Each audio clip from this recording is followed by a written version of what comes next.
साहिब बंदगी साहेब गुरु महिमा सदगुरु कबीर साहेब धनी धर्मदास साहेब ने कहे, गुरु बिन प्रेत जन्म सो पावे, वस्त सहस्त गर्भ माहि रहावे।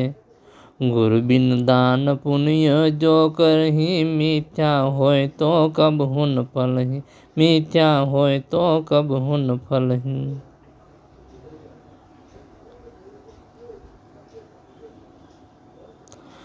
सदगुरु कबीर साहेब कहे छे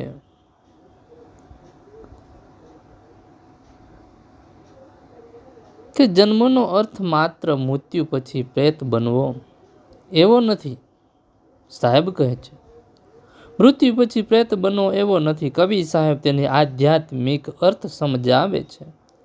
ધની ધર્મદાસ સાહેબને સમજાવે છે કે હે ધર્મદાસજી, જે મનુષ્યને સદગુરુ મળતા નથી, જે મનુષ્યને સદગુરુ મળતા નથી, તે આત્માના સાચા સ્વરૂપને ક્યારેય ઓળખી શકતો નથી। અજ્ઞાન, મોહ, અહંકાર અને વિષય વાસનાઓમાં ફસાઈને મોહ માયા અહંકાર ને વિષય વાસનાઓમાં ફસાઈને કર્મ બંધનના બંધાતો રહે છે, કર્મ બંધનમાં બંધાતો રહે છે। ધર્મદાસ, આવા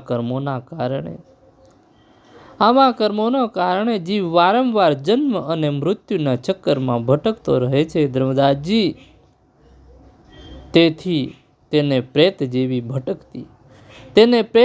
ભટકતી સ્થિતિનું પ્રતીક માનવામાં આવ્યું છે। હે ધર્મદાસ, ભટકતી સ્થિતિનું પ્રતીક માનવામાં આવે છે। સદગુરુ જ જીવનનું સાચું જ્ઞાન આપે છે, બાકી બીજું કોઈ આપી શકતું નથી। ગુરુ સદગુરુનું મિલાવન કરાવે છે। સદગુરુ જ જીવનને જ્ઞાન આપે છે। આપણે માત્ર શરીર નથી, પરંતુ અવિનાશી આત્મા છે।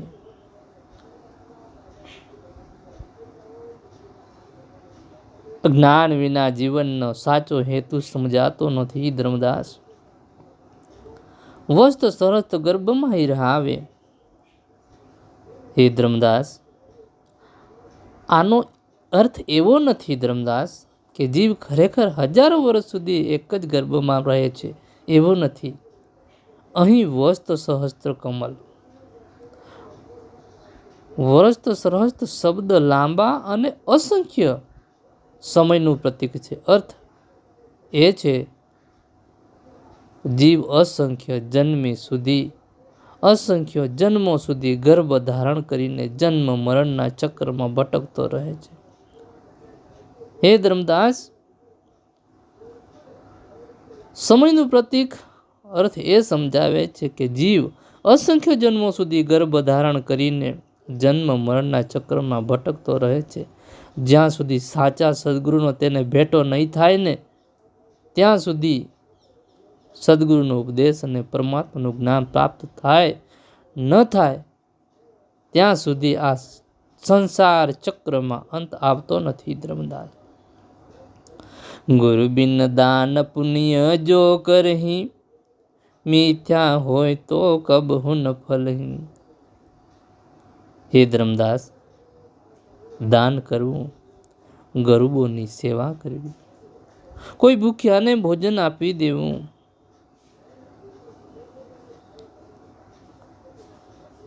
યાત્રા કરવી, વ્રત રાખવો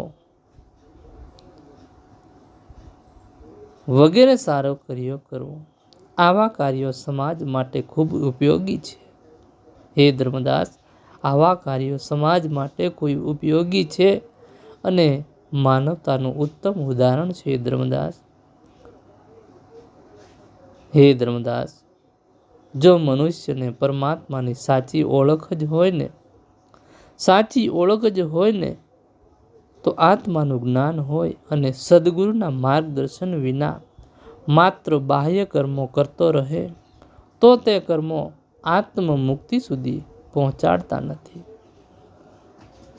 સદગુરુના માર્ગદર્શન વિના માત્ર બાહ્ય કર્મ કરતો રહે, ખોટા કર્મ કરતો રહે તો તે કર્મો આત્મા મુક્તિ સુધી પહોંચાડતો નથી। ધર્મદાસ, મિથ્યા હોય કબહુ નહીં ફલહી અહીં.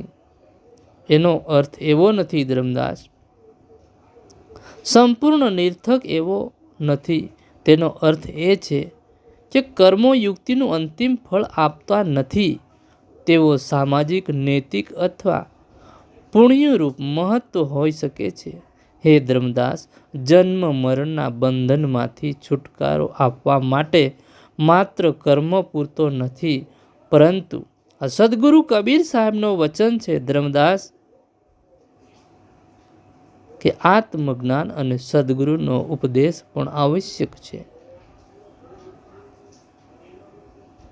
હે ધર્મદાસ, આ સદગુરુ કબીર તમને સમજાવે છે કે સદગુરુ વિના આત્મનો સાચો માર્ગ સમજાતો નથી.